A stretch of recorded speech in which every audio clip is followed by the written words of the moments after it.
All right. It is Wednesday night, and I do believe that we've been doing this for a little over a week, I want to say, maybe even a little bit more, which is very exciting to me. I have developed relationships telling these stories. I have gotten to know names of people that have come every single night. And I know that some of you are commenting in other places, either on YouTube or on Facebook Live, and are letting us know that you're really enjoying the stories. And I have to tell you, I am really enjoying these stories too. I am really enjoying telling these stories. And I've been telling stories for quite a while. I told stories long before there was Sparkle Stories, and I told stories not only to my children when they were very young, but even before them. I told stories to children who at the time were 5 and 6 years old. And do you know that they are much, much older now? They are in their 20s. They're all grown up and are living their own lives, and some of them still like to listen to stories, and some of them are listening right now. How about that? This is a story called What's So? And once upon a time, very long time ago, there was a squire named Thomas Ainsley, who was a squire to a very old but very famous knight named Sir Supplicate. Sir Supplicate was a curious knight in that no one could really identify a time where they saw Sir Supplicate fight or even draw his sword from his sheath. In fact, all the times that they saw Sir Supplicate, and most of the stories about him were all about how he was able to take care of a very tricky situation, even something that could escalate into a battle just with a few words. And they wondered, is Sir Supplicate a wizard and as well as a knight? Well, there were many stories about Sir Supplicate, and they circulated far and wide, and all of them had the mark of kindness and generosity, because the kinds of things that Sir Supplicate did were true service. And Thomas Ainsley was Sir Supplicate's squire in his final few years of being a knight. Now, this story is not so much about Sir Supplicate. It is actually about the squire, Thomas Ainsley. Because Thomas, as long as he could remember, wanted to be a knight, was so excited to become a knight. It's all he thought about. And he heard the stories about the adventures and excitement and grandeur and being honored as a knight, that he first became a page to a very powerful knight and learned many things. Didn't learn firsthand, because pages don't learn firsthand from their knights, but watched as they learned how to fight and use certain tools and all sorts of wonderfully grand things that knights were able to do. And then, because he worked very hard, he was able to become a squire as a young man, as an older boy. And he served Sir Supplicate and served him for years, but he didn't go on any adventures. There wasn't any travel to far off places and battling against foreign armies or going up against creatures or frightening things or using swords and lances and any other tools that he equated with being a knight. No, Sir Supplicate instead spent most of his time just going hamlet to hamlet, visiting manors and hovels and inquiring if they needed anything. Sometimes they were hungry, so he would give them bread. Sometimes they needed something mended, like a fence, and he would spend the day mending the fence, or asking Thomas Ainsley, his squire, to do so. Now, Thomas did all of these things. He did what he was told. He was a good squire. He did not complain, but he was curious and wondering, is this what being a knight actually was? Were the stories untrue? Until he was able to have conversations with other knights and find out that they were learning how to fight. They were learning how to use their swords and their lances, and they were learning how to fit armor and how to stand up tall and grandly and make demands and be these big, powerful personalities. Thomas didn't get any of that, or barely any of that. Instead, Thomas Ainsley continued to mend fences and clean houses and deliver bread. And he did this for all his days as a squire, thinking that maybe one day he would be able to leave his duties of Sir Soplacate and become the kind of knight that he wanted to be. And then that day came. Sir Soplacate was pleased with how Thomas Ainsley had served him, and went to the king and petitioned the king to allow Thomas Ainsley to graduate from squire and be knighted as a knight of the king. And that's what happened. It was a grand day. It was a magical day. It was a powerful day, and a day of celebration when Thomas Ainsley became Sir Ainsley. And immediately he went off into the world, very excited to become the kind of knight that he wanted to be. Now, first, he joined up with other knights of the king, thinking that they were the kinds of knights that he wanted to be. It wasn't that he thought that there was anything wrong with Sir Soplacate. It's just that that wasn't really what he wanted to do. He wanted to go on adventures and go to foreign lands and defeat foes and protect the kingdom. So he joined up with other knights. And it didn't take long for him to see that these other knights did not behave at all the way that Sir Soplacate did. They didn't even behave like knights so far as he could tell. These were not nice men. They were more interested in getting money and boasting and picking fights with people that did nothing wrong. And the more that he stayed with them, he realized that they not only were going about looking for payment, but they were stealing. They were taking things from people. This wasn't right. This wasn't what he wanted to be. This isn't what the stories said.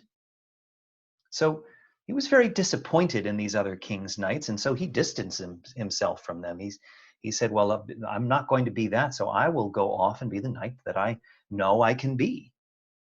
So he's very excited. He had all this experience by being a squire, and he'd learned some things from these other knights, but he got to go off into the world, and he came to a small hamlet and saw up ahead that there were these younger men, and they were having an argument, and it looked like it could get dangerous. So he saw an opportunity to quell the argument and help these gentlemen get past their woes and then move on. And so he approached very grandly, sitting on his horse, and he dismounted the horse, and he said, "Good day, gentlemen. I see that there seems to be some trouble here. May I be of assistance?" The men looked at him, and they initially bowed in reverence to a knight of the king. But then one of them said, No, we're fine. This is no business of yours. We will take care of our own arguments here. We need no knight to help us. "Oh, but I believe that you do," he said in his biggest, boldest voice. "I am a knight of the king. I think I could be of great assistance to you. I just want to make sure that things do not get out of hand. Please, tell me what you're arguing about." "Leave us alone," said another one. "We don't need you. If you want to go help someone, go to Stavely's pig pen and help him mend his fence. We need no knight." And then they all laughed to each other and walked off, leaving Sir Ainsley, Thomas Ainsley, by himself, feeling a little small. What was wrong with them? He was a knight. He was qualified to take care of this. wandering off, walking off as if they didn't need him. Didn't make any sense to him. That never happened with with his master Sir Supplicate. So he was curious and confused and got back on his horse and thought, well, I'll go to the next hamlet. And there he saw a manor and thought, Sir Supplicate would go to manors and see if they needed help. I'm going to do that. And he dismounted, and as he was walking over to the manor, the door flung open, and out came one of the king's knights, full armor, big man. He recognized him. And the big man waved to Sir Ainsley and then scoffed and said, keep walking. This house is mine. I've already taken what's due. On your way, knight. Taken what's due? Sir Ainsley looked at the door and could see that inside was an older man and an older woman, and then a much younger woman that was in there, and they all looked a little frightened and looked a little small, and he realized that this big knight was carrying a satchel and things were clanking inside, and he knew that he, the knight, had gone in there and taken things that were not his. Just taken them, just to have them. And he thought, this is my chance. Now is my time. I can be the knight that I always knew I could be. And he spoke up and said, no, sir, you will not take what is not yours. And the knight slowly turned around and said, are you talking to me? Yes, I am, said Sir Ainsley. I am a true knight. And then he realized this would be a great time to say his knightly motto. He'd been working on it, and this would be a wonderful time to say it very boldly, and probably the people inside the manor would hear him and think, now there's a real knight. And he said, in all that is true and beautiful and good, I will not stand. He didn't finish, because he was immediately knocked over. He was hit in the head and suddenly on his back, and it took him a breath or two to realize this knight had snuck up on him and hit him when he wasn't looking. That was not knightly behavior. You do not hit someone unannounced. You don't sneak up to someone. You only engage in battle when both are ready. And the big knight said, leave me be or I'll hit you harder next time. And off he went. Well, he thought to himself, well, hopefully the people inside the house heard that I was going to try to defend them. Hopefully they'll come over in a moment and maybe they'll invite me inside and feed me something to eat, because they knew that I was trying to help them. And then he heard the door shut and it was quiet. Nothing. No one was going to offer him anything. They shut the door on him. And he thought to himself, I don't want to do this. I don't want to be a knight. If this is what being a knight is, or if being like the king's knights that I spent some time with, and they're thieves. No, this is not for me. I thought I wanted to be a knight, and I was wrong. And so Sir Ainsley, soon to be Thomas Ainsley again, considered other roles that he could have. Maybe he could be a smith, or maybe he could learn to be a farmer, or maybe he could be a craftsperson of some kind. And as he was traveling from hamlet to hamlet, making his way back to the kingdom, where he would approach the king and say, I'm sorry, but I am not going to be a knight anymore, he noticed a house. You see, when he became a knight, Sir Supplicate retired, and he went to his house and he began a life of leisure, getting to know his neighbors. He began to work with wood and enjoy his days on his front porch, and in the colder months by his hearth inside. And so Thomas Ainsley knew this house very well because he had spent so much time there. And as he passed, he saw the smoke coming from the hearth, and he saw the flickering of the flames inside, the lights from the fire. And he thought it would be right for him to tell his former master his decision to stop being a knight. It was the right thing. And besides, it would be really nice to see him. Just the thought of being with Sir Supplicate made him feel warm and that he would be okay.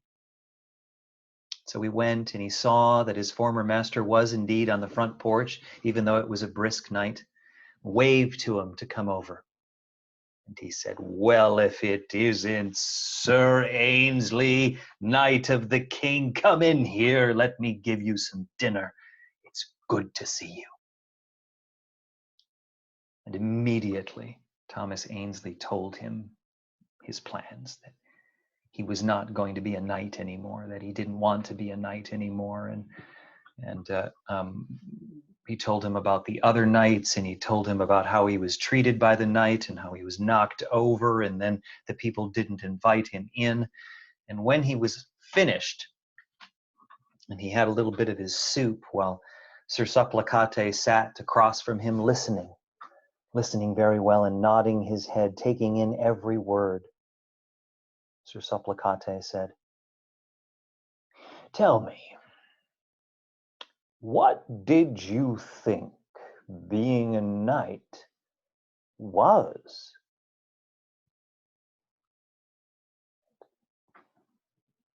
Thomas Ainsley thought about that and decided to tell him the truth, that he had heard all these stories about being a knight, and he had believed those stories. And as he got older and saw that some of the knights were behaving that way and learning how to fight, and that he wanted to go on adventures and go to foreign lands, and that, working with Sir Supplicate, he didn't get to see any of that, but he thought maybe such a thing could be possible. And Sir Supplicate listened and said, "But you never saw me do any of those things, so how did you come by that idea?" He said, "Well, I guess it's just from the stories and hoping that it was true. My dreams and wishing it to be a certain way." He said. "Well, I'm going to tell you something. Do you know why I am sometimes called in this land the king's most honorable knight?" You've heard these stories. Do you know why they say such things? And Thomas Ainsley thought about this, and he was never quite sure, because all he did was serve bread and mend fences and clean things and clean out stalls and fix floors. How could that be the most honorable knight? And so he shook his head. He didn't know. He said, "Because I see what is so." Thomas Ainsley waited. What did that mean?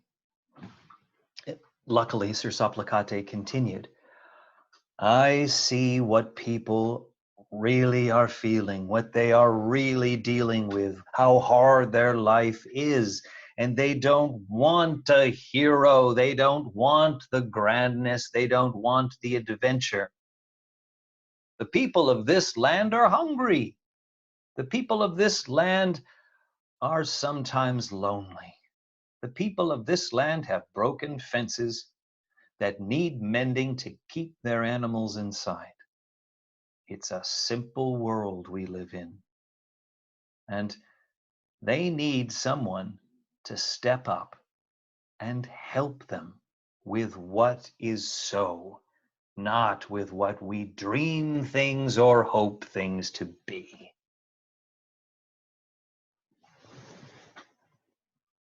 He said more things, and Thomas Ainsley listened to them. And by the end of it, he was no longer sure that he was making the right decision in letting go of his knighthood and becoming a farmer. he found himself thinking more and more about his former master, Sir Soplacate, and how loved he was, and how feared he was by his enemies. Could it be that simple, of seeing things for what they actually are, and paying attention to what is in front of you? He spent the night there, in his former bed, and in the morning he woke absolutely sure of what he should do. He was not going to go to the king. He now understood that he had received the training that he needed to become the kind of knight that he wanted to be. He just needed to pay attention to what the people wanted, to what the people needed. And so, with gratitude in his heart and love for his former master, he bid him goodbye and got onto his horse and went to that hamlet that he first went to, where he met the young men. And he found someone and inquired, "Where is Mr. Staveley's pig pen?" He got directions. He went to the pig pen, and he saw the house next door and knocked on its door.